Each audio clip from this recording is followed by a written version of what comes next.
नमस्कार दोस्तों, मैं हूं डॉक्टर निशांत सेतिया और मैं एक नी सर्जन हूं। आज हम एक ऐसी चीज के बारे में बात करना चाहेंगे जो कि आज एक बहुत कॉमन सर्जरी हो गई है।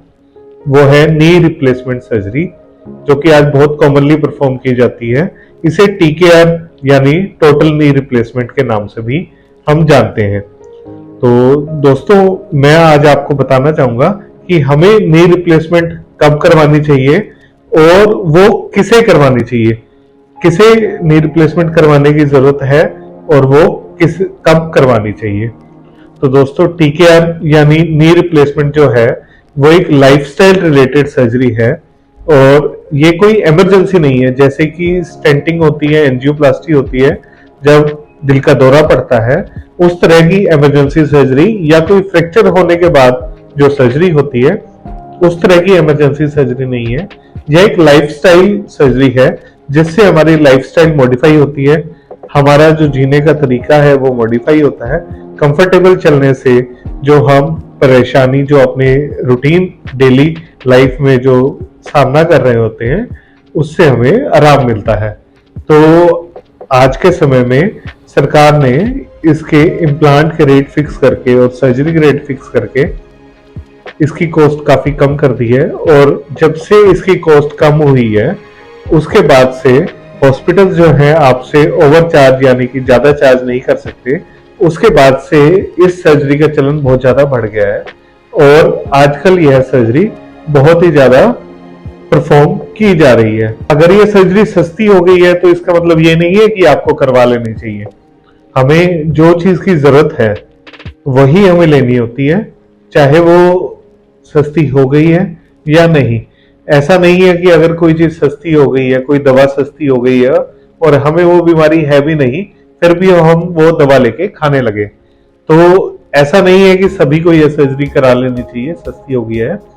तो मैं आपको यही बताना चाहूंगा आज कि यह सर्जरी किन लोगों को करवानी चाहिए। उससे पहले मैं आपको बताना चाहूंगा कि नी रिप्लेसमेंट यानी टीकेआर एक्चुअल में होता क्या है। तो सबसे पहली बात, जो ये नी रिप्लेसमेंट जो नाम है ये एक मिसनोमर है। जो नी रिप्लेसमेंट है उसका मतलब हमें पहली बार में सुनने में ऐसे लगता है कि घुटना बदलना, यानी कि घुटने को ऊपर और नीचे से काट के नया एक मैकेनिकल जॉइंट लगा दिया जाएगा और वही काम करेगा। तो दोस्तों, ऐसा बिल्कुल भी नहीं है। नी रिप्लेसमेंट जो सर्जरी है उसे सिर्फ एक सरफेस चेंज करने की तरह देखा जाना चाहिए, क्योंकि उसमें जो हमारे हड्डी का ऊपरी हिस्सा जो कार्टिलेज है, जो चिकनी परत है, वो जब घिस जाती है तो उसके ऊपर कैप लगाई जाती है। जैसे कि हमारे घर में कोई प्लास्टर उतर जाता है दीवार से तो हम उस पे प्लास्टर लगवाते हैं, ना कि पूरी दीवार को चेंज कराते हैं। जैसे कि हमारे दांतों में अगर कुछ प्रॉब्लम हो जाती है तो कई बार उसमें कैप लगवानी पड़ती है। ऐसे में ये नहीं है कि पूरे दांत को ही रिप्लेस किया जा रहा है, सिर्फ दांत के ऊपर कैप लगाई जा रही है। बिल्कुल नी रिप्लेसमेंट में भी ऐसा ही किया जाता है। नी का जो पार्ट खराब है उसको हटाकर और नया जो उसके ऊपर है कैप की तरह लगा दिया जाता है। तो दोस्तों, मैं आपको आज एक मॉडल के सारे ये बताना चाहूंगा। जैसे कि ये नी का मॉडल है तो इसमें जो ऊपर वाली हड्डी है इसे फीमर बोला जाता है, नीचे वाली हड्डी को टिबिया बोला जाता है। तो इसी तरह ऊपर वाली हड्डी को ऐसे शेप कर दिया जाता है और जो सरफेस खराब होता है उसको रिमूव कर दिया जाता है और उसके ऊपर ऐसे कैप लगा दी जाती है।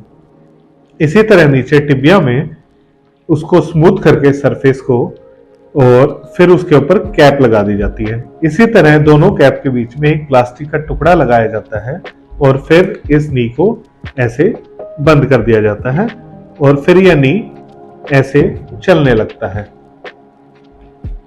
दोस्तों, ये जो प्लास्टिक है बीच में, इसका काम है गैप को मेंटेन रखना, ताकि वो जो दोनों जो हमारी कैप्स हैं उसके अंदर गैप बना रहे और वो स्मूथली मूव कर सके और हमारा घुटना मुड़ सके। तो दोस्तों, इसमें ना कोई लिगामेंट काटा जाता है, ना कोई मांसपेशी काटी जाती है।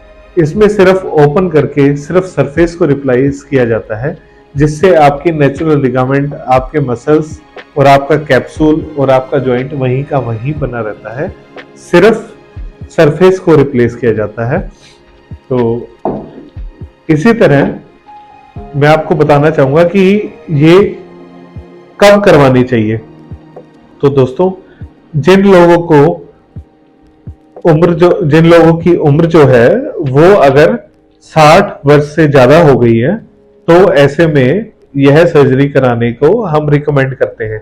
अब दोस्तों, ऐसा बिल्कुल नहीं है कि अगर 60 से कम उम्र है तो हम नहीं करा सकते, लेकिन अगर 60 से कम उम्र है तो हमें पहले कोशिश करनी चाहिए कि हम जितना डिले कर सकते हैं हम करें। जैसे कि वेट कम करके, अपनी डाइट में मॉडिफिकेशन करके, कुछ एक्सरसाइज करके, कुछ दवाइयां करके, जब तक हम डिले करना चाहते हैं तब तक हमें डिले करना चाहिए। अब मैं आपको ये बताना चाहूंगा कि 60 साल की उम्र ही ऐसा क्यों है जो कि हम आपको एडवाइस कर रहे हैं। क्योंकि जो नी रिप्लेसमेंट के जो इम्प्लांट है, इस सर्जरी की लाइफ जो है वो 15 से 20 साल मानी गई है कि 15 से 20 साल ये अच्छे से काम करती है। तो इसीलिए 60 साल की उम्र को अच्छा बताया गया। लेकिन आज के समय में ऐसे अच्छे इम्प्लांट और भी आ गए हैं जो 25 से 30 साल तक की लाइफ के होते हैं। तो इसलिए जिनकी उम्र 60 से कम होती है उसमें वो 30 साल में चलने वाले इम्प्लांट लगाए जाते हैं या वो कैप्स लगाई जाती हैं। तो हमें तब तक कोशिश करनी चाहिए जब तक हम इसे अवॉइड कर सकते हैं। लेकिन जब अवॉइड नहीं कर सकते, जब हमें दवा से भी असर नहीं हो रहा, एक्सरसाइज से भी असर नहीं हो रहा, तब हमें यह सर्जरी करवा लेनी चाहिए। क्योंकि ये एक लाइफस्टाइल मॉडिफिकेशन सर्जरी है जो कि हमारी लाइफ को अच्छा बनाती है और जो हमारी जिंदगी है उसे हम अच्छे से एंजॉय कर सकते हैं। धन्यवाद।